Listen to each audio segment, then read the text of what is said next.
So, The 100 by Kass Morgan. So I originally picked this book up after I watched the TV show, so I feel like my opinion of this book is a bit skewed because I watched the TV show first and I really like the TV show.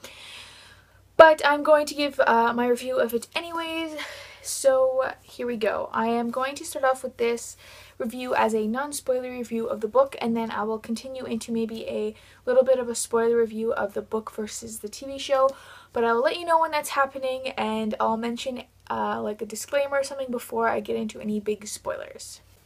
So for those of you who don't know what The 100 is, it's about 100 teenage delinquent children are sent down to Earth to see whether or not it's habitable, because for many years the human race has been living on like a space station circulating around Earth's gravitational pull, because there was like a huge nuclear war on Earth making Earth not habitable, so all the rest of the humans sort of fled to outer space. Now many years has passed and they send down these 100 kids to see whether or not they can survive.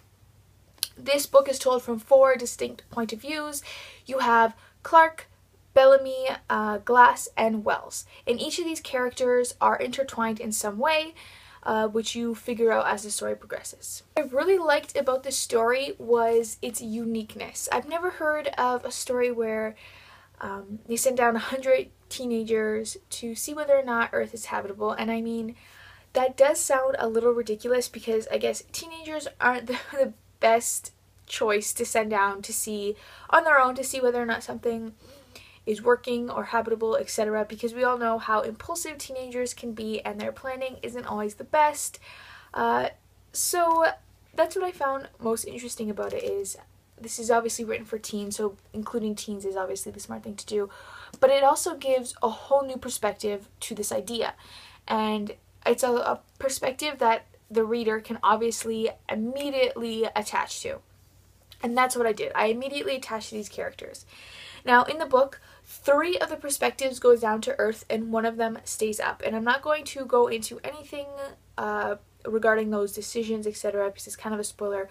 So we have 3 distinct perspectives and personalities who are going through the same experience on Earth, which I thought was a fantastic idea on Kass Morgan's part, because each of these characters, Clark, Bellamy, and Wells, are very different. They're each driven by different emotions. So Bellamy is driven by his need to keep his sister safe, for the need for family. Clark is driven by her sense of duty and intelligence on just surviving. She's probably one of the most well-grounded teenagers I've ever read about. And then Wells is driven by his love and devotion for Clark. So you have 3 different views on Earth, which is fantastic. Glass stays aboard the spaceship, and what I loved so much about her character is that you get to see the culture and how everything works on the ship or the space station, whatever, and it's very different from, I guess you could say, our traditional culture in Earth, and that was really fantastic seeing into that. I love books that you get to see into a culture in depthly, because that's what I'm reading for, right? I remember reading Salvage by Alexandra Duncan, and I was so disappointed because you don't see into any of the culture on the spaceship, and that's what really brought the book down for me. So we get a bunch of that in this book. What I also loved about this book was the fact that you have pretty much a flashback almost every chapter, and that does get repetitive and tedious. However, the flashbacks are so important because they ground you in this new world that Kass Morgan has created. It gives you so much backstory and information on the characters, the world itself, and the relationship between the characters. And I'm always complaining that books don't have enough groundwork to them, like Alienated by Melissa Landers. I didn't felt grounded me in the story enough. It just kind of throws you in and doesn't give you any information about the world itself and what's going on. This gives you plenty. You're swimming in this information, and it is fantastic. What I also loved about the story is that Kass Morgan develops these characters fantastically. Each of the characters evolves and their relationships evolve with them, and you see the struggle that they go through within their specific relationships. The biggest complaint I have about this book is that nothing really happens. This is a character-driven novel, 100%. But unlike the Shatter Me trilogy, the world outside doesn't lack because it's a character-driven novel, which was nice. I am saying that nothing happens in this book because in the TV show, everything happens. There's so much going on, and the book, there's really nothing going on. It's not until the end that things start to happen, and then boom, ending. I wouldn't say this is a cliffhanger, but it does leave you longing for the next book, which comes out September 21st, I believe, or sometime in September. So I ended up giving this a 4 out of 5 stars.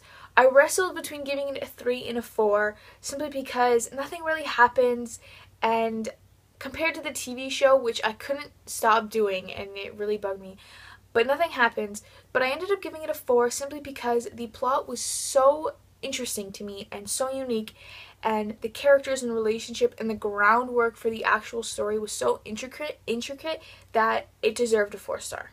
I'm going to go in and talk about the book versus the TV show, which was adapted by the CW network, and they do a lot of teenage shows, so some popular ones on there is The Vampire Diaries.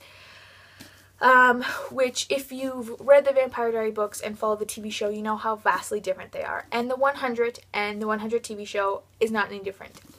So the first episode really sets up the groundwork, and it's a pilot, so keep that in mind if you haven't watched it yet. All pilots are kind of shitty, but it really sets up the groundwork for the TV show. You know, you see a bit of the ship, and you see that they're getting sent down, and then that's really where the similarities in the book end. You get Bellamy, Clark, and Wells, who are sent down.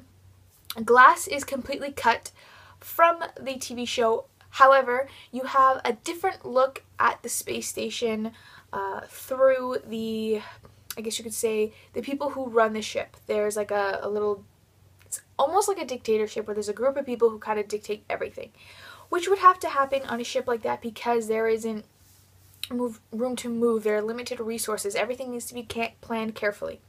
So you get this perspective of the ship through the people who control it, which was very interesting, and I did enjoy that. Bellamy's character, when you compare them to the book to the TV, is completely different, and he is still very family oriented in the TV show, but he also takes on more of a leadership role in the show versus the book, which I thought was a very interesting distinction because he is older than everyone else who pretty much got sent down. So I felt like that fit in the TV show, and I was okay with that.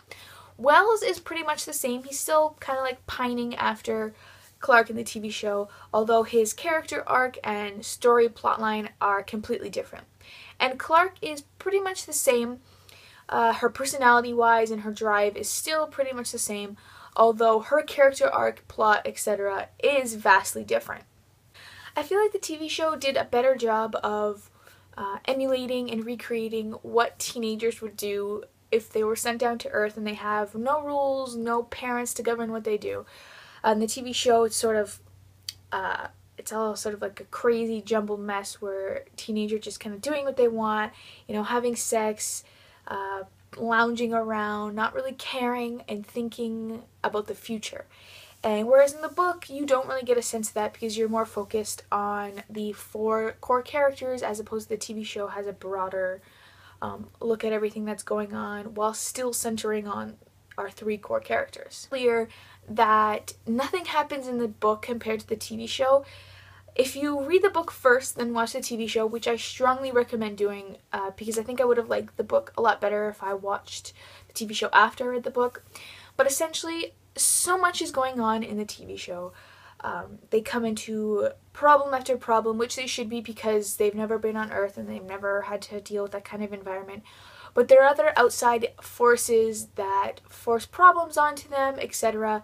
Whereas in the book, they're not there. They're sort of hinted at near the end. Understand why they had to make such a big departure from the book, because the plot, I think, really lends itself to an adaptation.